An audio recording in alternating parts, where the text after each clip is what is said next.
À 9h20, on relevait à Derry une vitesse moyenne du vent de plus de 80 km/h, avec des pointes à 110. L'anémomètre du tribunal enregistra un maximum de 112, après quoi l'aiguille redescendit jusqu'à zéro. Le vent venait d'arracher la coupelle tourbillonnante et son montant du toit du tribunal, et l'appareil se perdit dans la pénombre striée de pluie. Comme le bateau de George Denbrough, jamais on ne le revit. À 9h30, le phénomène que le service des eaux de Derry avait formellement déclaré impossible, non seulement paraissait devoir être envisagé, mais encore de manière imminente. L'inondation du centre-ville, pour la première fois depuis août 1958, quand une grande partie des anciens égouts s'étaient bouchés ou éboulés lors d'un orage monstrueux. À 10h moins 10, des hommes, la mine sinistre, débarquèrent d'automobiles ou de camionnettes des deux côtés du canal, leurs cirés secoués comme des drapeaux par le vent déchaîné. Et pour la première fois depuis octobre 1957, on commença à empiler des sacs de sable sur les rebords bétonnés du canal. L'arche sous laquelle s'engageait la Kenduskig, à la hauteur de la triple intersection qui marquait le centre de la ville, débitait l'eau presque jusqu'à sa limite supérieure. On ne pouvait franchir Canal Street, Main Street et le bas de Up Mile Hill qu'à pied, et ceux qui se précipitaient en pataugeant vers l'endroit où l'on montait les sacs de sable sentaient sous leurs bottes les rues elles-mêmes qui tremblaient sous la ruée frénétique de l'eau, comme tremble un pont autoroutier lorsque deux poids lourds le franchissent en même temps. Mais c'était une vibration régulière, et les hommes préféraient le côté nord, loin de ce grondement constant que l'on sentait davantage qu'on ne l'entendait. À grands cris, Harold Gardner demanda à Alfred Zittner, de l'agence immobilière Zittner, côté ouest de la ville, si les rues n'allaient pas s'effondrer.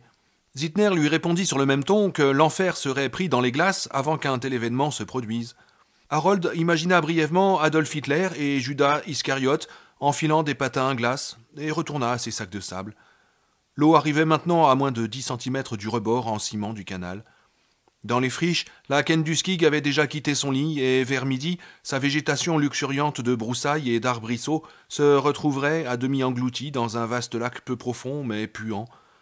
Les hommes continuèrent leur travail de fourmis, ne s'arrêtant que lorsqu'ils furent à court de sacs de sable. C'est alors qu'ils entendirent un bruit terrible de déchirement, d'éclatement. Harold Gardner raconta plus tard à sa femme qu'il s'était demandé si la fin du monde ne venait pas de commencer. Ce n'était pas le centre-ville qui s'affaissait dans le sol, pas encore, mais le château d'eau qui s'effondrait. Seul Andrew Kinney, le petit-fils de Norbert Kinney, assista au spectacle. Mais il avait tellement abusé d'un hache colombien ce matin-là qu'il se crut tout d'abord victime d'une hallucination. Il arpentait les rues de Derry balayées par la tornade depuis environ 8 heures du matin, l'heure à laquelle le docteur Hall était monté rejoindre la grande famille céleste de la médecine.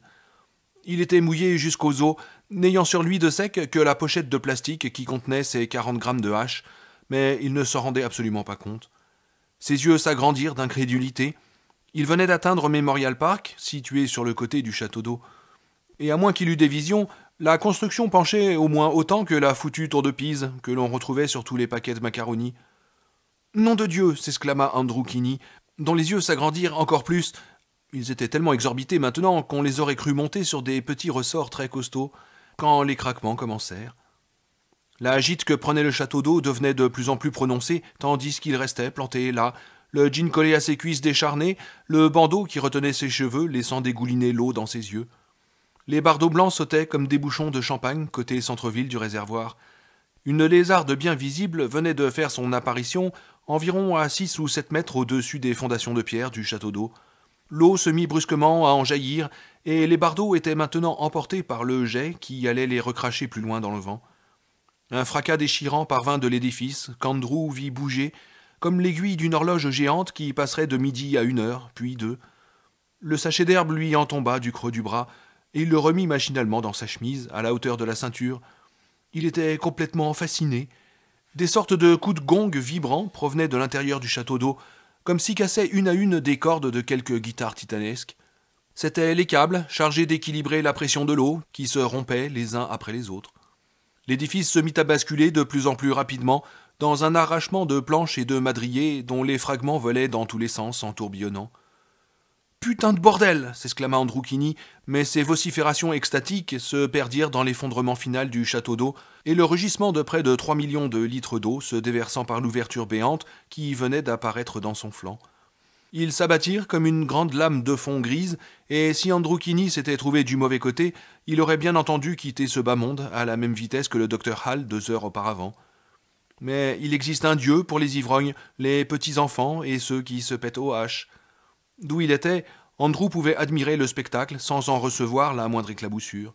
« Nom de Dieu de putain d'effets spéciaux !» brailla-t-il, tandis que l'eau dévalait Memorial Park, comme si elle était un élément solide, balayant au passage le cadran solaire, près duquel un petit garçon du nom de Stan Uris était souvent venu observer les oiseaux à l'aide des jumelles de son père.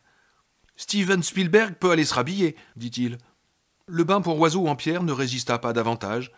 Andrew l'aperçut quelques instants qui roulait sur lui-même, puis il disparut. L'alignement d'érables et de frênes qui séparait Memorial Park de Kansas Street fut renversé comme les quilles d'un jeu de boules. Les troncs entraînèrent dans leur chute les écheveaux spasmodiques de fils électriques. L'eau traversa la rue, commençant à s'étaler en largeur, ayant à présent perdu cette apparence perturbante de consistance solide qu'elle présentait lorsqu'elle avait emporté le cadran solaire, le bain pour oiseaux et quelques arbres, mais gardant néanmoins suffisamment de force pour arracher à leur fondation près d'une douzaine de maisons de l'autre côté de Kansas Street, maisons qui se retrouvèrent dans les friches. Elles glissèrent avec une aisance à faire peur, la plupart d'entre elles restant entières. Andrew Kinney reconnut celle de la famille Masnick. Karl Masnick avait été son instituteur en 7e, un vrai père fouettard. Comme la maison basculait sur le talus, Andrew se rendit compte qu'il voyait encore une bougie allumée briller à l'une des fenêtres et se demanda un instant si son imagination ne lui jouait pas des tours. Il vit une explosion dans les friches, une flamme jaune fusa pendant un court instant. Sans doute la lampe à gaz de quelqu'un venait-elle de mettre le feu à quelques tuyaux de fioul rompus. Andrew n'arrivait pas à détacher les yeux de ce côté de Kansas Street, où 40 secondes avant s'alignait une rangée bien nette de maisons proprettes. À la place, rien. Et pourtant, tout cela était bel et bien réel, mon bon. Ou plutôt mieux que rien, les trous laissés par les caves qui ressemblaient à des piscines. Andrew aurait voulu soumettre à l'approbation générale l'opinion que ça décoiffait un peu trop, mais il n'y avait personne à qui s'adresser.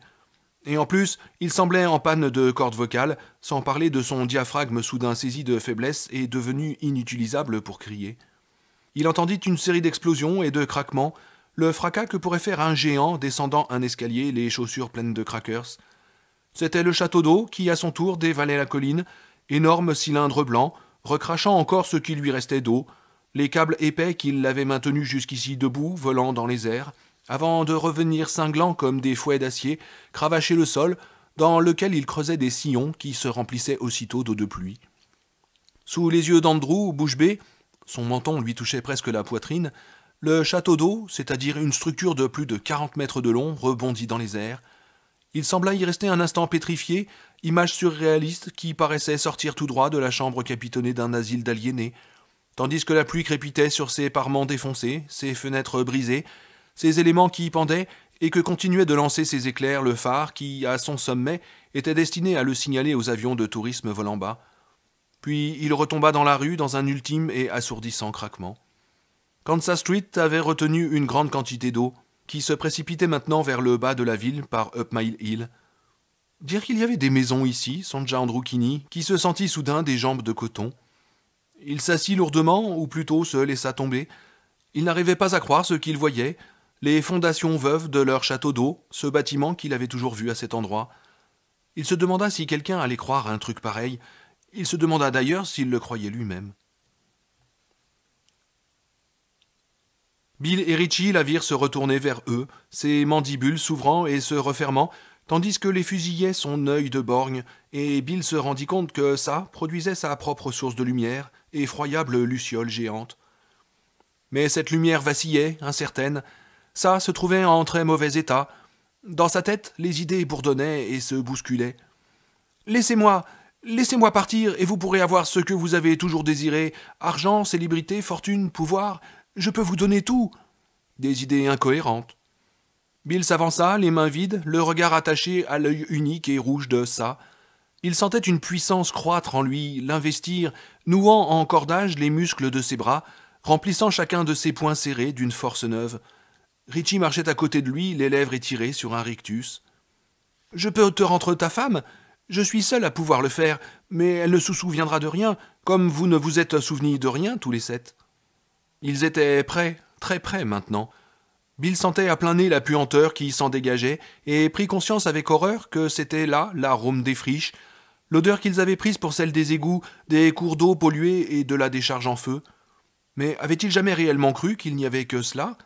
C'était l'odeur de ça, et sans doute était-elle plus forte dans les friches, mais elle restait suspendue au-dessus de Derry comme un nuage, et les gens ne la sentaient pas davantage que les gardiens de zoo ne sentent les animaux sauvages, allant même parfois jusqu'à s'étonner de voir les visiteurs se pincer le nez.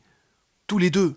murmura-t-il à Richie, lequel acquiesça sans détourner les yeux de l'araignée, qui maintenant reculait devant eux dans le cliquetis de ses abominables pattes épineuses enfin acculées. « Je ne peux pas vous donner la vie éternelle, mais je peux vous toucher et vous vivrez très, très longtemps. 200 ans, 300 ans, peut-être 500. Je peux faire de vous les dieux de la terre, si vous me laissez partir, si vous me laissez partir, si vous me laissez... »« Bill » fit Richie d'une voix rauque. Un cri montant en lui, montant de plus en plus violemment, et Bill chargea. Richie courut avec lui, au coude à coude. Ils frappèrent ensemble de leurs poings droits, mais Bill comprit que ce n'était pas avec leurs 2 poings en réalité qu'ils frappaient. C'était avec leur force combinée, augmentée des forces de cet autre. Avec la force du souvenir et du désir, avec par-dessus tout la force de l'amour et des souvenirs retrouvés de l'enfance, lancés comme un grand volant. Le hurlement de l'araignée remplit la tête de Bill, qui eut l'impression qu'elle allait éclater. Il sentit son poing s'enfoncer dans des moiteurs agitées de soubresauts péristaltiques. Son bras suivit jusqu'à l'épaule. Il le retira, dégoulinant du sang noir de l'araignée. Du chil s'écroula du trou qu'il venait d'ouvrir. Il vit Richie, qui se tenait presque en dessous de son corps boursouflé, couvert des éclaboussures sombres du sang de ça, se tenant dans la pose classique du boxeur, tandis que ses poings, d'où goûtait l'immonde liquide, ne cessaient de frapper. L'araignée tenta de les fouetter de ses pattes. Bill sentit l'une d'elles lui râper les flancs. Elle déchira sa chemise, déchira sa chair. Son dard pompait, inutile, tourné vers le sol. Ses hurlements étaient des gongs claironnants dans sa tête. Elle lança une attaque maladroite et voulut le mordre, mais au lieu de battre en retraite, Bill fonça en avant, se servant non pas de ses seuls poings, mais de tout son corps transformé en torpille. Il se jeta dans ses entrailles comme un pilier de rugby pris dans une mêlée ouverte, la tête dans les épaules. Un instant, il sentit la chair puante de ça qui ployait simplement sous son effort, comme s'il allait rebondir au loin. Avec un cri inarticulé, il poussa plus fort, poussa des bras et des jambes, s'acharnant de ses poings. Il réussit à rompre l'enveloppe du corps monstrueux et les fluides de ça l'inondèrent. Ils dégoulinèrent sur son visage, dans ses oreilles, ils remontèrent dans ses narines en fins tortillons. Il se trouvait de nouveau dans le noir, enfoncé jusqu'aux épaules dans le corps convulsé de l'araignée. Par ses oreilles bouchées, il entendait un son assourdi comme le battement régulier d'une grosse caisse. Ouac, ouac, ouac, ouac, comme celles que l'on voit parfois à la tête des parades de cirque, lorsqu'elles font leur spectaculaire entrée en ville dans une débauche de monstres et de clowns cabriolants. Le bruit de son cœur. Il entendit Richie pousser un hurlement de douleur, son qui se transforma rapidement en gémissement et se coupa net sur un hoquet. Brusquement, Bill poussa des 2 poings en avant. Il s'étouffait et s'étranglait dans ce sac d'entrailles agité de pulsations aqueuses. Ouac, ouac, ouac, ouac. Et tout d'un coup, il tint dans les mains une grande chose qui pulsait et pompait contre ses paumes, les soulevant à son rythme. « Non, non, non, non !»« Et si !» cria Bill, s'étouffant, se noyant. « Si ! Essaye donc cela, salope ! Essaye donc de t'en sortir ! Aimes-tu ça ?» Il croisa les doigts de ses 2 mains au-dessus du natex pulsant de son cœur, paumes séparées en V renversé, et serra de toutes ses forces. Il y eut un ultime hurlement de douleur et de peur lorsque le cœur explosa dans ses mains, giclant entre ses doigts en filaments agités de soubresauts. Le cri s'estompa, faiblit. Bill sentit soudain le volume de ça qui l'étreignait, comme si lui-même était un corps poisseux pris dans un gant de boxe. Puis tout se détendit. Il se rendit compte que l'araignée s'inclinait, tombait lentement sur un côté.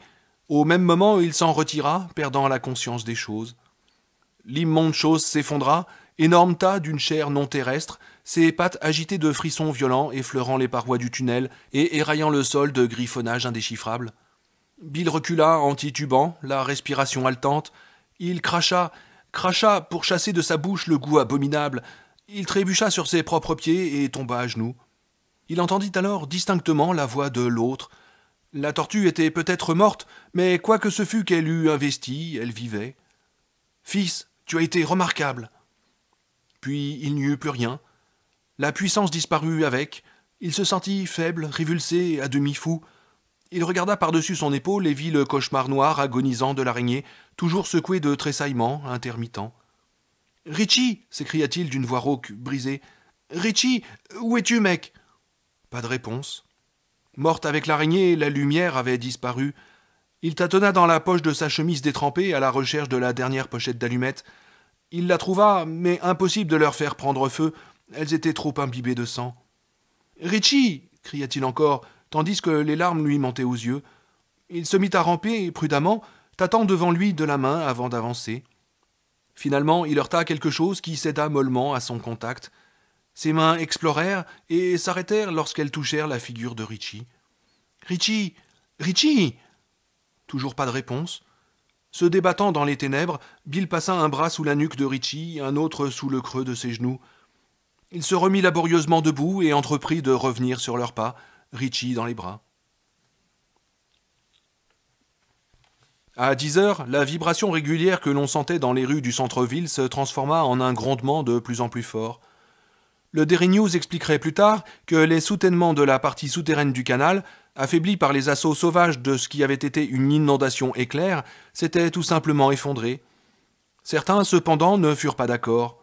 « Moi, j'étais là, et je sais ce qui s'est passé, » confia Harold Gardner à sa femme. « Ce ne sont pas seulement les soutènements du canal qui se sont effondrés. Il y a eu un tremblement de terre, un foutu tremblement de terre. » Quoi qu'il en soit, les résultats furent les mêmes. Tandis que s'amplifiait régulièrement le grondement, les vitres commencèrent à éclater, le plâtre des plafonds à tomber dans le grincement inhumain des poutres gauchies et des fondations torturées, un cœur épouvantable. Comme des mains avides, des fissures se mirent à courir sur la façade grêlée de trous de balles de Matchance.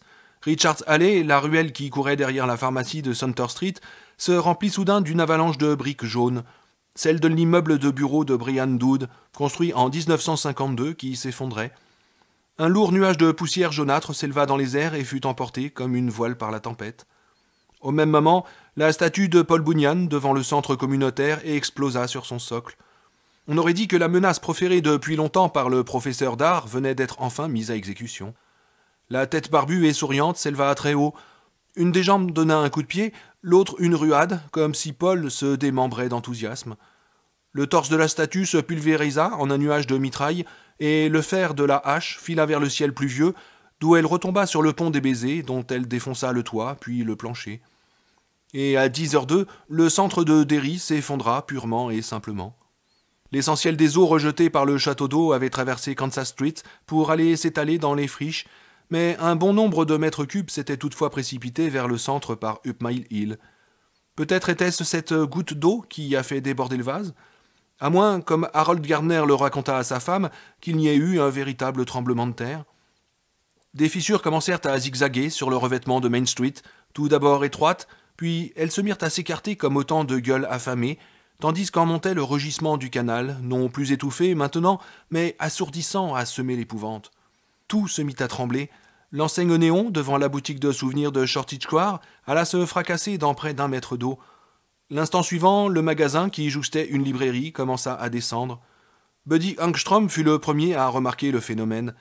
Il donna un coup de coude à Alfred Zittner, qui en resta bouche bée, avant de donner à son tour un coup de coude à Harold Gardner. En l'espace de quelques secondes, l'opération sac de sable s'interrompit. Les hommes alignés le long du canal, pétrifiés, regardaient les immeubles du centre sous la pluie battante, avec tous la même expression d'incrédulité horrifiée sur le visage. On aurait dit que la boutique de Squares avait été bâtie sur quelque énorme ascenseur. Elle s'enfonçait au milieu du dallage de béton apparemment solide, avec une pesante et majestueuse dignité. Quand elle s'arrêta, à un moment donné, on aurait pu pénétrer à 4 pattes par l'une des fenêtres du 2e étage, depuis le trottoir inondé. De l'eau jaillissait tout autour du bâtiment, et bientôt M. Shorty lui-même apparut sur le toit, agitant follement les bras pour appeler au secours. Puis il disparut à la vue lorsque l'immeuble de bureau voisin, celui avec la librairie au rez-de-chaussée, s'enfonça à son tour dans le sol. Malheureusement, celui-là ne descendit pas tout droit, comme la boutique de Shorty. Il se mit aussitôt à s'incliner. Et de fait, pendant quelques instants, il fit irrésistiblement penser à la foutue tour penchée de Pise des paquets de macaroni. Des briques commencèrent à s'en détacher du haut et des côtés. Plusieurs frappèrent Shorty.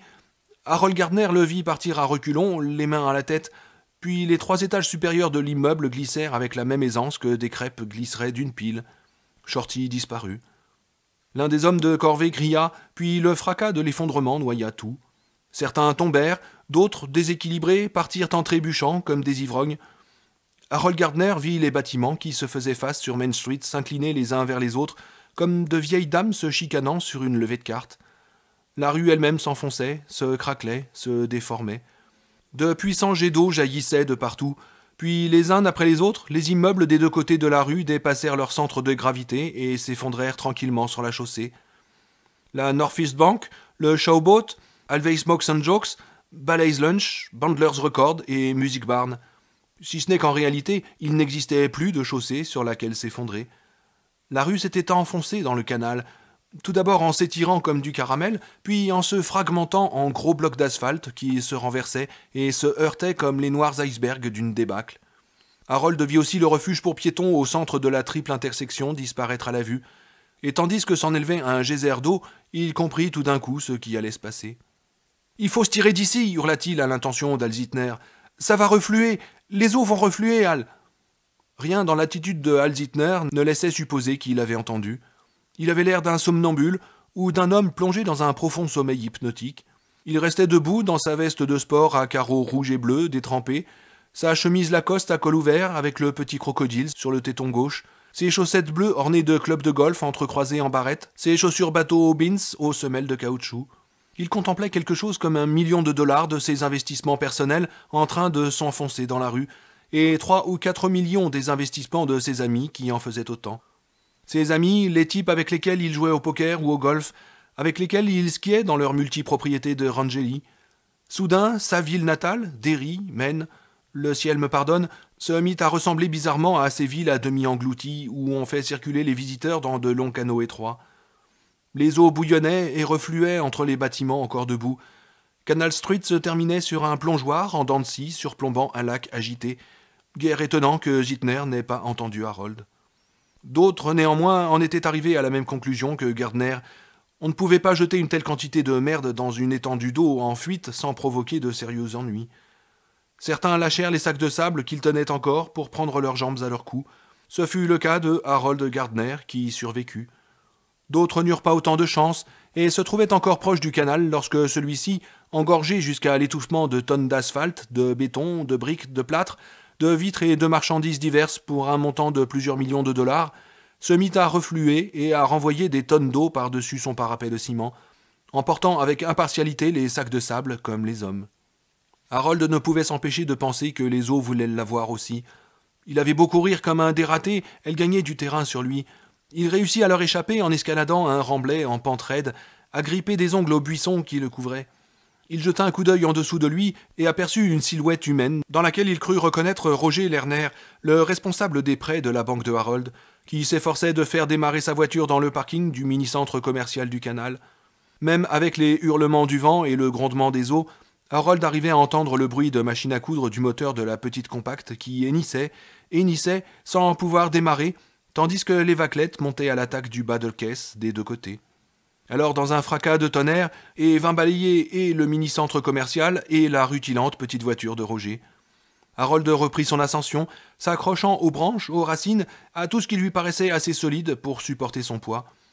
Les hauteurs, là, était le salut. Comme aurait pu le dire Andrew Keeney, Harold Gardner n'avait qu'une idée ce matin, prendre de l'altitude. Il entendait derrière lui le centre-ville qui continuait de s'écrouler. On aurait dit le grondement d'un barrage d'artillerie. « Beverly !» cria-t-il. Il n'était qu'un bloc douloureux des bras jusqu'au dos. On aurait dit que Richie pesait au moins 1/4 de tonne maintenant. « Pose-le à terre !» lui susurra son esprit. « Il est mort. Tu le sais foutrement bien. Pourquoi ne le poses-tu pas, tout simplement ?» Mais il ne voulait pas, ni ne pouvait s'y résoudre. « Beverly !» cria-t-il à nouveau. « Ben, quelqu'un !» Il pensa. « Voilà où ça nous a expédiés, moi et Richie, sauf qu'il nous a expédiés encore plus loin. Comment était-ce ? Ça se perd, j'oublie. »« Bill !» C'était la voix de Ben, tremblante d'épuisement, pas très loin de lui. « Où es-tu, Bill ?»« Par ici, vieux. Richie est avec moi, il est blessé. »« Continue de parler, » reprit Ben. Il était plus près maintenant. « Continue de parler, Bill. »« Nous avons tué ça, » reprit Bill en se dirigeant vers la voix. « On a massacré cette saloperie. Et si Richie est mort... »« Mort ?» s'exclama Ben angoissé. Il était très près cette fois. Sa main qui s'avançait en tâtonnant dans le noir vint se poser légèrement sur le nez de Bill. Qu'est-ce que tu veux dire par mort? Ben il... Ben l'aidait maintenant à soutenir Richie. Je ne distingue rien, c'est le problème. Je n'arrive pas à le voir. Richie, cria Ben, se mettant à secouer le corps inerte. Richie, réveille-toi, mon vieux. Secoue-toi, bordel. Ben avait la voix qui s'étranglait et tremblait de plus en plus. Est-ce que tu vas te réveiller, bordel de Dieu, Richie? Et dans le noir total, du ton irrité et endormi de quelqu'un que l'on tire d'un profond sommeil, Richie lui répondit. Oh, ça va, meule de foin, ça va. Pas besoin d'en faire autant, de foin. Oh, Richie, s'écria Ben. Richie, mon vieux, tu te sens bien? Oh, cette saloperie m'a balancé, grommela Richie, toujours de la même voix endormie. Je me suis cogné sur quelque chose de dur. C'est tout ce dont je me souviens. Où est Bévy? Quelque part là, derrière, répondit Ben, qui lui expliqua rapidement l'histoire des œufs. J'en ai écrabouillé plus de 100. Je crois que je les ai tous eus. Prions le ciel qu'il en soit ainsi, dit Richie. Sa voix commençait à apparaître plus assurée. Pose-moi, grand Bill, je peux marcher. On entend le bruit de l'eau plus fort, non? En effet, dit Bill. Tous les trois se donnaient la main dans les ténèbres. Comment va ta tête? Oh, ça fait mal comme l'enfer. Qu'est-ce qui s'est passé après qu'elle m'a foutu hors des combats? Bill leur raconta tout ce qu'il put se résoudre à leur dire. Ça a crevé? Fit Richie émerveillé. Et t'en es sûr, Bill? Oui, cette fois j'en suis absolument sûr. Dieu soit loué, dit Richie. Tiens-moi, Bill, je crois que je vais dégueuler. Bill l'empoigna, et lorsque Richie eut terminé, ils se remirent en route. Tous les quelques pas, leurs pieds heurtaient quelque chose de cassant qui partait rouler dans l'obscurité. Des fragments des œufs brisés par Ben, songea Richie, parcouru d'un frisson. C'était bon de savoir qu'ils allaient dans la bonne direction, mais il aimait autant ne rien voir. Beverly, cria Ben. Beverly! Ici! Sa réponse leur parvint, affaiblie, presque perdue dans le grondement constant des eaux. Ils avancèrent dans le noir, l'interpellant à intervalles réguliers, et convergèrent sur elle. Quand finalement ils la rejoignirent, Bill lui demanda s'il ne lui restait pas d'allumettes. Elle lui mit une pochette à demi remplie dans la main. Il en craqua une et vit leurs visages surgir, fantomatiques de l'obscurité. Ben, un bras passé autour des épaules de Richie, qui se tenait voûté, du sang coulant de sa tempe gauche. Beverly, avec la tête d'Eddie sur les genoux, puis il se tourna d'un côté. Audra gisait sur le sol, comme une poupée de chiffon, jambes écartées, la tête renversée. Le cocon qui l'enserrait avait presque complètement fondu. « Audra! Est-ce que tu m'entends, Audra ?» Il lui passa un bras dans le dos et l'installa en position assise. Il glissa la main sous la masse de ses cheveux et appuya les doigts contre son cou. Le pouls était là, un battement lent et régulier. Il enflamma une autre allumette et vit à son éclat la pupille d'Audra se contracter. Mais il s'agissait là d'une fonction involontaire. Son regard resta tout aussi fixe, même lorsqu'il approcha la lumière très près de son visage. Elle était vivante, certes, mais sans réaction. Bon Dieu, c'était pire que cela, et il le savait bien. Elle était catatonique. La deuxième allumette lui brûla les doigts. « Dis donc, Bill, je n'aime pas le bruit que fait la flotte, dit Ben. Je crois que nous ferions mieux de sortir d'ici. Comment, sans Eddie murmura Richie. On peut y arriver, répondit Bev. Ben a raison, Bill, il faut sortir d'ici. Je la prends avec moi. Évidemment, lui répondit-elle, mais il faut ficher le camp tout de suite. Dans quelle direction? Mais tu le sauras, lui assura doucement Beverly. Tu as tué ça, tu le sauras, Bill. Il souleva Audra dans ses bras, comme il avait soulevé Richie, et retourna auprès des autres. L'impression qu'elle lui donnait dans ses bras était inquiétante, angoissante même. On aurait dit une poupée de cire douée de respiration. « Vers où, Bill » demanda Ben. « Je ne sais. »« Tu le sauras. Tu as tué ça. Tu le sauras, Bill. »« Eh bien, allons-y. Nous verrons bien si nous trouvons ou non la sortie. Prends ça, Beverly, ajouta-t-il en lui tendant les allumettes. Et Eddie demanda-t-elle. Il faut l'emmener avec nous. Et comment? C'est... Tout le truc est en train de s'effondrer. Nous devons l'emmener avec nous, mec, dit Richie. Donne-moi un coup de main, Ben. Les deux hommes soulevèrent le corps d'Eddie. Beverly éclaira leur chemin jusqu'à la porte de conte de fées. Bill fit passer Audra, en évitant autant que possible de la faire glisser contre le sol. Richie et Ben en firent autant avec Eddie. Posez-le maintenant, dit Beverly. Il peut rester ici. Non, c'est trop noir, sanglota Richie. Tu comprends, il y fait trop noir, et Ed, il... Non, ça va comme cela, intervint Ben. C'est peut-être ici qu'il doit rester, au fond, je le crois. Ils le posèrent, et Richie embrassa la joue d'Eddie, puis il leva les yeux sans le voir vers Ben. Tu en es sûr? Oh, ouais, allez, viens, Richie. Richie se releva et se tourna vers la porte. Va te faire foutre, salope s'écria-t-il soudain, sur quoi il envoya un coup de pied au battant pour la fermer. Il claqua sourdement et le verrou retomba. Pourquoi tu fais cela lui demanda Beverly. Je sais pas, répondit Richie, mais il le savait très bien. Il regarda par-dessus son épaule juste au moment où l'allumette que tenait Beverly s'éteignit. Dis donc, Bill, la marque sur la porte. Oui, quoi? Eh bien, elle a disparu. Le corridor de verre qui reliait la bibliothèque des enfants à celle des adultes explosa soudain en un unique flamboiement éclatant. Les débris de verre allèrent larder les arbres tordus et fouettés par la tempête qui entourait l'immeuble. Un tel mitraillage aurait pu gravement blesser ou même tuer quelqu'un, mais il n'y avait personne, ni à l'intérieur ni à l'extérieur. La bibliothèque n'avait pas ouvert ses portes ce jour-là. Le tunnel, qui avait tellement fasciné Ben Hanscom enfant, ne serait pas reconstruit. Il y avait eu tellement de dégâts, d'un coût exorbitant à Derry, qu'on jugea plus simple de laisser les deux bâtiments séparés. Avec le temps, plus personne au conseil municipal de Derry ne se souvint à quoi avait bien pu servir ce cordon ombilical. Seul Ben, peut-être, aurait pu leur expliquer ce qu'il avait ressenti à l'observer de l'extérieur dans le calme glacial de janvier, le nez enchiffronné, les bouts des doigts gelés au fond des moufles, tandis qu'allaient et venaient les gens à l'intérieur, marchant sans manteau au cœur de l'hiver, entourés de lumière. Il aurait pu leur dire.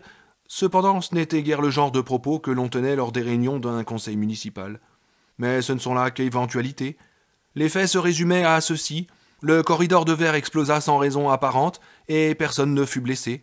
Ce qui fut une bénédiction, dans la mesure où le nombre final des victimes après la tempête, victimes humaines au moins, s'éleva à 67 morts et plus de 320 blessés. Après le 31 mai 1985, il fallait, pour aller de la bibliothèque des adultes à celle des enfants, faire le tour par l'extérieur. Et s'il faisait froid, s'il pleuvait ou s'il neigeait, on devait enfiler son manteau.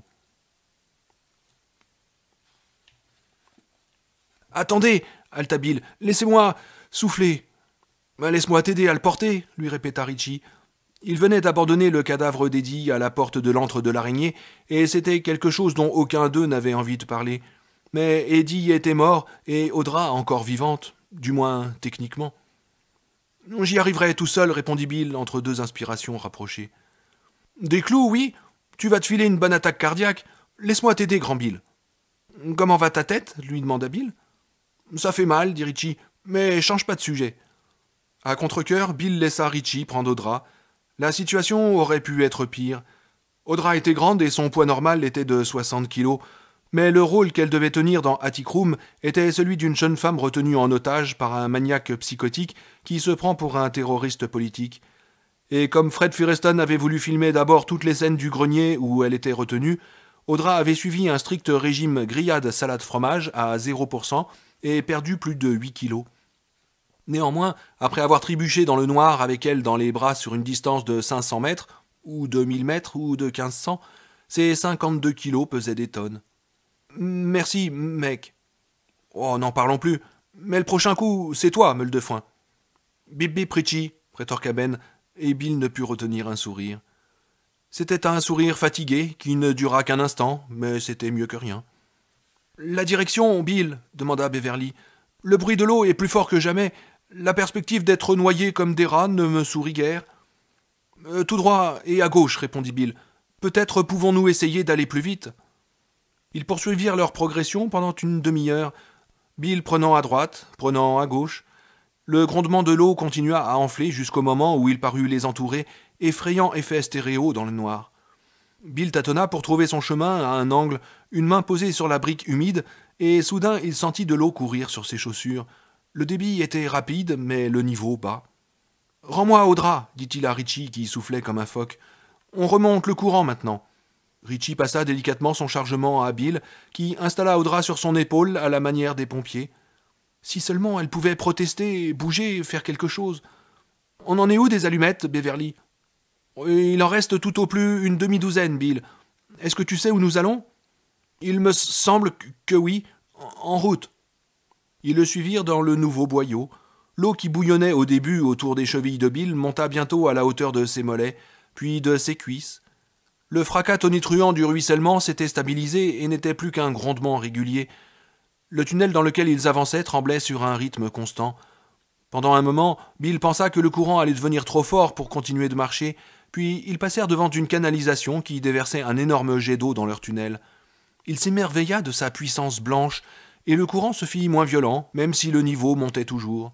« J'ai vu l'eau jaillir de cette canalisation, je l'ai vue. »« Hé !» cria-t-il, « est-ce que vous ne voyez pas quelque chose ?»« Cela fait bien un quart d'heure que c'est un peu moins sombre, » répondit Beverly, criant elle aussi. « Où nous trouvons-nous, Bill ?» Je croyais le savoir, faillit-il répondre. Il avait cru qu'il se rapprochait de la portion bétonnée de la Kentuskig que l'on appelait le canal, la partie qui passait sous le centre-ville et ressortait à la hauteur de Bassett Park. Mais il y avait de la lumière là où il se trouvait. De la lumière, chose certainement impossible dans le canal sous la ville. Et cette lumière devenait de plus en plus forte. Bill commençait à avoir de sérieux problèmes avec Audra. Non pas avec le courant, il était plus faible, mais avec la profondeur. « Je ne vais pas tarder à la faire flotter, songea-t-il. Il voyait Ben sur sa gauche et Beverly sur sa droite. Il lui suffisait de légèrement tourner la tête pour apercevoir Richie derrière Ben. Le fond sur lequel ils avançaient devenait décidément de plus en plus bizarre. Des détritus, des briques, aurait-on dit, s'y entassaient de plus en plus. Une boîte à cigares détrempée passa sous son nez. « La rue s'est effondrée, » murmura Bill, dont les yeux s'agrandirent. Il examina le tunnel. Au bout, la lumière était encore plus forte. « Quoi ? Qu'est-ce qui s'est passé, Bill ?»« Toutes ces canalisations !» s'exclama sauvagement Bill. « Tous ces vieux tuyaux ! Il vient d'y avoir une autre inondation, et je crois que cette fois... » Il reprit la tête du groupe, tenant Audra la tête hors de l'eau. Ben, Bev et Richie lui emboîtèrent le pas. 5 minutes plus tard, ils virent le ciel bleu en levant les yeux. Ils le virent à travers une faille qui allait en s'élargissant à partir de l'endroit où ils se tenaient, jusqu'à mesurer plus de 20 mètres de large. Devant eux, nombre d'îles et d'archipels sortaient de l'eau. Tas de briques, arrière d'une Plymouth avec le coffre ouvert, parc-mètre. Il devenait presque impossible d'avancer sur le fond. Imprévisible chaos de monticules et de trous sans rime ni raison. L'eau s'écoulait tranquillement à hauteur de leurs coudes. Tranquillement maintenant, pensa Bill. Mais il y a 2 heures, ou même 1 heure, je crois qu'on aurait pris la baignade de notre vie. Mais qu'est-ce que c'est que ce bordel, grand Bill ? Demanda Richie. Il se tenait à la gauche de Bill, le visage adouci par une expression proche de l'émerveillement, tandis qu'il contemplait la faille dans la voûte du tunnel. Sauf que ce n'est pas la voûte d'un tunnel, songea Bill. C'est Main Street. Enfin, c'était Main Street. À mon avis, l'essentiel du centre-ville de Derry a dû s'effondrer dans le canal et doit maintenant se trouver quelque part dans la Kentuskig. De là, il passera dans la Penobscot, puis dans l'océan Atlantique, et bon débarras. Est-ce que tu peux m'aider avec Audra, Richie ? Je ne crois pas pouvoir... Oui, bien sûr, Bill, pas de problème. Il lui prit Audra. Dans la lumière, Bill la voyait mieux qu'il ne l'aurait peut-être souhaité. Sa pâleur, masquée mais non cachée par la boue et les ordures qui lui barbouillaient le front et les joues. Elle avait toujours les yeux grands ouverts et vides de toute expression. Ses cheveux pendaient, aplatis, mouillés. Elle aurait pu tout aussi bien être l'une de ces poupées gonflables que l'on vend dans les magasins spécialisés des rues spécialisées à New York ou à Hambourg. Seule différence, sa respiration, lente et régulière. Et encore, un mécanisme y aurait suffi. « Comment allons-nous sortir de ce trou ?» demanda-t-il à Richie. « Dis à Ben de te faire la courte échelle. Tu feras sortir Bev, et à tous les deux vous pourrez tirer ta femme. Ben pourra me pousser, et ensuite nous le hisserons. Après quoi, je vous montrerai comment on organise un tournoi de volley-ball. Oh, bip bip, Richie. Bip bip mon cul, grand Bill. » La fatigue montait en lui par vagues qui le balayaient régulièrement. Il croisa le regard calme de Beverly et le soutint pendant quelques instants. Elle eut un léger hochement de tête et il lui sourit. « Bon, d'accord. Tu me fais la courte échelle, Ben ?» Ben, qui paraissait avoir aussi atteint les limites de l'épuisement, acquiesça. L'une de ses joues était profondément entaillée. « Oh, je crois que je pourrais tenir le coup, » répondit-il. Se tenant légèrement voûté, il croisa les mains en coupe. Bill posa un pied sur ce barreau de chair et se lança en l'air. Mais c'était loin de suffire. Ben souleva alors ses mains croisées et Bill réussit à saisir le rebord supérieur du tunnel effondré. À la force des bras, il se hissa en haut. La première chose qu'il vit fut une barrière de police à rayures blanches et oranges. La seconde, la foule d'hommes et de femmes qui allaient et venaient de l'autre côté. Et la troisième, le grand magasin Freeze, sauf qu'il avait un aspect étrangement mastoc et déformé. Il lui fallut quelques secondes pour se rendre compte que près de la moitié du bâtiment s'était enfoncé dans la rue et dans le canal en dessous. La moitié supérieure pendait au-dessus de la rue et menaçait de s'effondrer comme une pile de livres mal rangés. « Regardez, regardez, il y a quelqu'un dans la rue !» Une femme montrait du doigt l'endroit où la tête de Bill dépassait de la crevasse dans la chaussée écroulée. « Dieu soit loué, il y en a un autre !» Elle s'élança. C'était une femme âgée, la tête prise dans un fichu comme une paysanne, mais un flic la retint. « C'est dangereux par là, Mrs. Nelson, vous le savez. Le reste de la rue peut s'effondrer à n'importe quel moment. » « Mrs. Nelson, pensa Bill, je me souviens de vous. Votre sœur nous gardait parfois, George et moi. » Il leva la main pour lui montrer qu'il allait bien, et quand elle lui répondit de sa propre main levée, il éprouva une soudaine bouffée de sentiments positifs et d'espoir. Il changea de position pour s'allonger sur la chaussée, dans un effort pour distribuer son poids aussi également que possible, comme on est censé de le faire sur de la glace trop fine. Il tendit la main pour Beverly. Elle le saisit au poignet, et avec ce qui lui parut être ce qui lui restait de force, il la hissa jusqu'à lui. Le soleil, qui avait un instant disparu, fit son apparition derrière un banc de nuages aux écailles brillantes, et leur rendit leur ombre. Beverly leva les yeux, surprise, croisa le regard de Bill et sourit. « Je t'aime, Bill, dit-elle, et je prie pour qu'elle aille bien. »« Merci, Bev. » Et la douceur du sourire qu'il lui rendit lui fit venir les larmes aux yeux. Il étreignit, et la petite foule qui s'était rassemblée de l'autre côté de la barrière applaudit. Un photographe du Daily News prit un cliché. On le vit dans l'édition du 1er juin du journal, qui dut être imprimée à Bangor, l'eau ayant endommagé les presses. La légende était d'un tel laconisme et d'une telle vérité que Bill découpa la photo et la garda pliée dans son portefeuille pendant des années. Survivant. C'était tout, et cela suffisait. Il était 11h-6 à Derry, Maine. Le corridor de verre qui reliait la bibliothèque des adultes à celle des enfants avait explosé à 10h30. 3 minutes plus tard, la pluie s'arrêtait. Elle n'alla pas en diminuant, mais s'interrompit d'un seul coup, comme si quelqu'un, là-haut, venait de basculer un interrupteur. Le vent avait commencé à se calmer depuis un moment, et il tomba si rapidement que les gens se regardèrent les uns les autres avec une expression de malaise superstitieux. On aurait tout à fait dit le ronflement mourant de moteur de 747 quand l'appareil vient de s'arrêter au pôle de débarquement. Le soleil fit sa première apparition à 10h47. Vers le milieu de l'après-midi, les nuages avaient complètement disparu et une belle fin de journée s'annonçait, assez chaude même. Vers 3h30, le mercure dans le thermomètre publicitaire à l'extérieur de Rose d'Ocase Vêtements d'Ocase grimpa jusqu'à 28 degrés, la pointe la plus élevée depuis le début de la belle saison. Dans la rue, les gens avançaient comme des zombies, presque sans parler.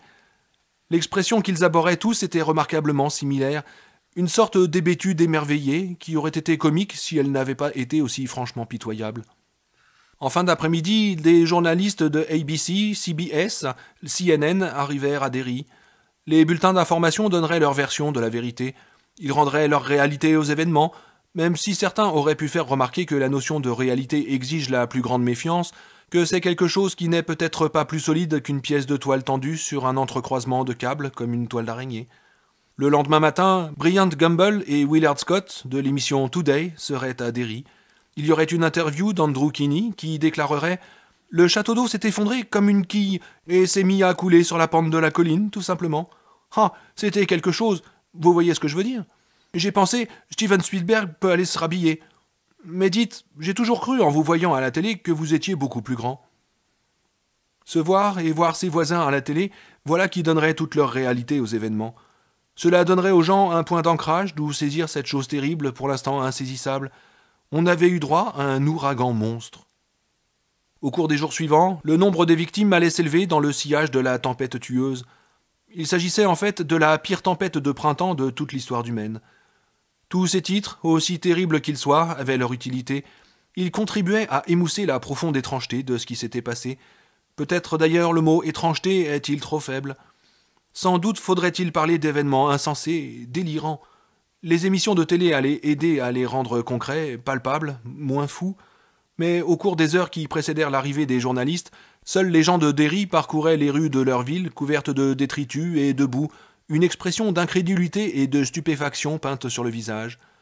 Seuls les gens de Derry, peu bavards, examinaient les choses qu'ils ramassaient parfois pour les rejeter ensuite, essayant de comprendre ce qui s'était passé au cours des dernières 7 ou 8 heures. Des hommes, depuis Kansas Street, la cigarette à la bouche, contemplaient les maisons qui gisaient dans les friches, renversées. D'autres, derrière les barrières rayées dressées par la police, regardaient le vaste trou noir de ce qui était leur centre-ville quelques heures auparavant.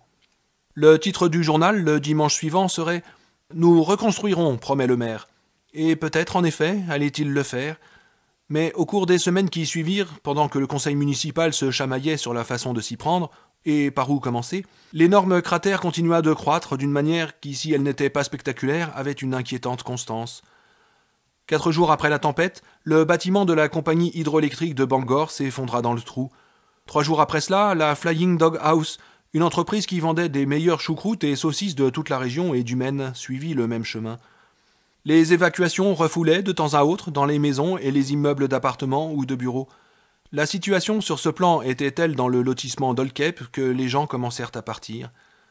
Le 10 juin était prévue la première réunion hippique de la saison au champ de course de Bassett Park.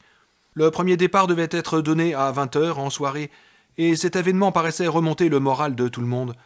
Mais une partie de la zone réservée aux spectateurs debout s'effondra au moment où les chevaux attaquaient la dernière ligne droite, et une demi-douzaine de personnes furent blessées. L'une d'elles était Foxy Foxworth, l'homme qui avait tenu le cinéma Aladdin. Foxy, une jambe cassée, un testicule endommagé, passa 2 semaines à l'hôpital. Et en sortant, il décida illico d'aller vivre chez sa sœur à Somersworth, dans le New Hampshire. Il ne fut pas le seul à avoir cette réaction. Derry se délitait comme un arbre perd ses feuilles. Ils regardèrent le brancardier fermer la porte arrière de l'ambulance et remonter sur le siège du passager. Le véhicule s'engagea dans la montée en direction de l'hôpital de la ville. Ritchie l'avait obligé à s'arrêter au péril de sa vie et avait dû discuter ferme avec le conducteur, furieux, qui disait ne plus avoir de place dans son ambulance. Finalement, il avait accepté d'emporter Audra, allongée sur le plancher. « Et maintenant » demanda Ben. Il avait 2 énormes poches brunes sous les yeux et un innommable collier de crasse autour du cou. « Moi, je retourne au Town House, dit Bill. J'ai l'intention de dormir 16 heures d'affilée. »« J'approuve, dit Ritchie. Vous auriez pas une petite cibiche, ma jolie dame ?»« Non, répondit Beverly. Je crois bien que je vais arrêter, une fois de plus. »« Ce n'est pas si bête, au fond, lui répondit Ritchie. Ils commencèrent à remonter lentement la colline, côte à côte, tous les 4. C'est fini, soupira Bill. Ben acquiesça. Nous y sommes arrivés, ou plutôt, tu y es arrivé, grand Bill. Nous y sommes tous y arrivés, le reprit Beverly. Si seulement nous avions pu remonter Eddie, j'ai le cœur fendu à l'idée que nous l'avons laissé en bas. Ils atteignirent le coin d'Upper Main et de Point Street. Un gamin en ciré rouge et bottes de caoutchouc vert faisait voguer un bateau de papier dans le courant rapide qui gonflait encore le caniveau. Il leva les yeux, les vit qui le regardaient, et leur adressa un timide salut de la main. Bill crut reconnaître le garçon au skate, celui dont le copain avait vu le requin des dents de la mer dans le canal. Il sourit et s'avança vers le gamin. « Tout est fini maintenant, dit-il. » Le garçon l'examina gravement, puis sourit, un sourire d'espoir qui ensoleilla son visage. « Ouais, répondit-il, je crois. »« Un peu, mon neveu, dit Bill. Et le gamin éclata de rire. « Et est-ce que tu vas faire attention sur ton skate ?»« Oh, pas vraiment, répondit l'enfant. Cette fois, c'est Bill qui éclata de rire. Il réprima une envie de lui ébouriffer les cheveux, le geste aurait sans doute été mal reçu, et rejoignit les autres. « Qui était-ce » demanda Ritchie. « Un ami, répondit Bill. Il enfonça ses mains dans les poches. « Est-ce que vous vous rappelez la première fois que nous nous en sommes sortis ?» Beverly acquiesça. Eddie nous avait ramenés dans les friches, sauf que nous nous étions retrouvés sans trop savoir comment de l'autre côté de la Kentuskig, celui d'Olkep. Oui, et Muldefoin et toi, vous aviez dû soulever le couvercle d'une de ces stations de pompage, précisa Ritchie. Vous étiez les plus lourds. Ouais, dit Ben, c'est exact. Il faisait beau, mais le soir tombait. Oui, dit Bill, et nous étions tous là. Mais rien ne dure éternellement, conclut Ritchie. Il se retourna et mesura la côte qu'il venait de monter, puis il soupira. Tenez, regardez cela, par exemple. Il tendit les mains. Les minuscules cicatrices de ses paumes avaient disparu. Beverly tendit aussi les mains, imitées par Ben, puis par Bill. Toutes étaient sales, mais intactes. Non, rien ne dure éternellement, répéta Ritchie. Il leva les yeux sur Bill, et celui-ci vit des larmes rouler sur ses joues crasseuses. Sauf peut-être l'amour, dit Ben. Et le désir, ajouta Beverly. Et les amis, grande gueule, qu'est-ce que t'en penses demanda Bill avec un sourire. Eh bien, répondit Ritchie, lui rendant son sourire et se frottant les yeux, faudra que j'y pense, mon vieux. Oh, dis donc, faut que j'en pince. Faut que j'y pense. Bill tendit les mains, les autres en firent autant, et ils restèrent quelques instants ainsi, les 7 qui n'étaient plus que 4, mais qui parvenaient tout de même à constituer un cercle. Ils se regardaient les uns les autres. Ben pleurait aussi maintenant. De grosses larmes coulaient de ses yeux, mais il souriait. Je vous aime tellement tous, dit-il. Il serra la main de Richie et celle de Ben, fort, fort pendant un instant, puis les laissa retomber. Bon, est-ce qu'on ne pourrait pas voir s'il n'y a pas moyen de se faire servir un solide petit déjeuner? Et il faut appeler Mike, lui dire comment on s'en est sorti. Excellente idée, señor, s'exclama Richie. De temps en temps, il me dit que tu pourrais devenir quelqu'un de bueno. Tu crois pas, grand Bill? Oh, je crois que tu devrais aller te faire foutre, répondit Bill. Ils entrèrent au Town House sur une vague de rire, mais au moment où Bill était sur le point de pousser la porte vitrée, Beverly vit quelque chose que si elle n'en parla jamais, elle ne devait jamais oublier non plus. Pendant un bref instant, elle aperçut leurs reflets dans la glace, sauf qu'il y avait 6 reflets et non 4, car Eddie se trouvait derrière Richie et Stan derrière Bill, son éternel demi-sourire aux lèvres. Le soleil effleure l'horizon, boule rouge légèrement ovale qui projette une lumière plate et fiévreuse sur les friches. Le couvercle de fer de l'une des stations de pompage se soulève un peu, retombe, se soulève à nouveau et commence à glisser. Pousse, Ben, ça bousille l'épaule. Le couvercle glisse encore un peu, s'incline et tombe dans les broussailles qui ont poussé autour du cylindre de béton. 7 mômes en sortent, un par un, clignant des yeux comme des chouettes, gardant un silence suffoqué. On dirait des enfants qui n'auraient encore jamais vu la lumière du jour. C'est tellement calme, dit enfin Beverly doucement. Les seuls bruits sont le grondement régulier et fort de l'eau et le bourdonnement somnolent des insectes. La tempête est finie, mais la Kentuskig est encore très haute. Plus près de la ville, non loin de l'endroit où la rivière est corsetée de béton et prend le nom de canal, elle a débordé de ses rives, même si l'inondation n'a rien eu de sérieux. Quelques caves inondées, c'est tout, pour cette fois. Stan s'éloigne d'eux, le visage neutre, songeur. Bill regarde autour de lui et pense tout d'abord que Stan vient d'apercevoir un petit feu sur la berge de la rivière. Un feu, c'est sa première impression, un rougeoiement trop éclatant pour que l'on puisse le regarder en face. Mais lorsque Stan ramasse le feu de sa main droite, l'angle de la lumière change et Bill se rend compte qu'il s'agit simplement d'une bouteille de Coca-Cola que quelqu'un a dû jeter dans la rivière. Il regarde Stan la prendre à l'envers par le goulot et la briser contre un rocher qui dépasse de la rive. La bouteille éclate et Bill se rend compte que tous, maintenant, observent ce que fait Stan, qui, l'air absorbé et sérieux, s'est mis à trier les morceaux de verre. Finalement, il choisit un fragment effilé sur lequel le soleil couchant jette des éclats rutilants, et de nouveau Bill pense à un feu. Stan lève les yeux vers lui et soudain Bill comprend. C'est pour lui parfaitement clair et parfaitement juste. Il marche vers Stan, les mains tendues, paumes vers le haut.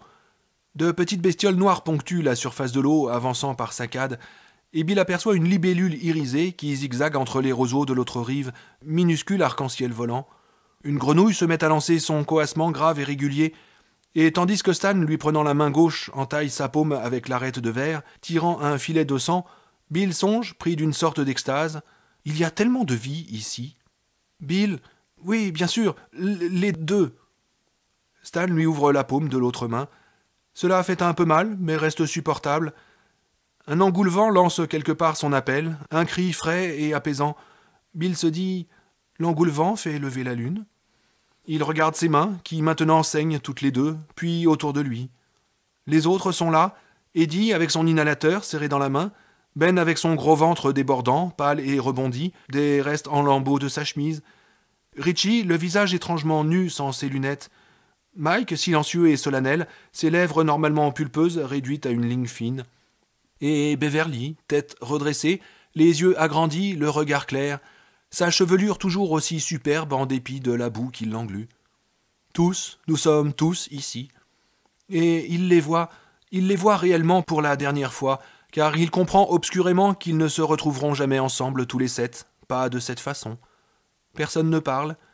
Beverly tend les mains, peu après c'est au tour de Richie et de Ben, puis de Mike et d'Eddie. Stan les prend l'une après l'autre, tandis que le soleil commence à basculer derrière l'horizon, atténuant son flamboiement écarlate en un rose fleuri de crépuscule. L'engoulevent pousse de nouveau son cri. Bill devine les premières volutes de brume qui montent des eaux, et il est envahi de l'impression qu'il est devenu partie intégrante d'un tout plus vaste. Brève extase dont il ne parlera pas davantage, que Beverly ne parlera plus tard, du reflet fugitif des deux morts qui, enfants, étaient leurs amis. Un souffle d'air vint effleurer les arbres et les buissons, les fait soupirer, et il songe. C'est un endroit merveilleux que je n'oublierai jamais. Un endroit merveilleux, et ils sont merveilleux. Chacun d'eux est une splendeur. L'engoulevent renouvelle son appel, doux et liquide, et pendant un instant, Bill sent qu'il ne fait plus qu'un avec l'oiseau, comme s'il pouvait chanter et disparaître dans les crépuscules, comme s'il pouvait s'envoler au loin, à affronter l'air avec courage. Il regarde Beverly, qui lui sourit. Elle ferme les yeux et tend les deux mains de chaque côté.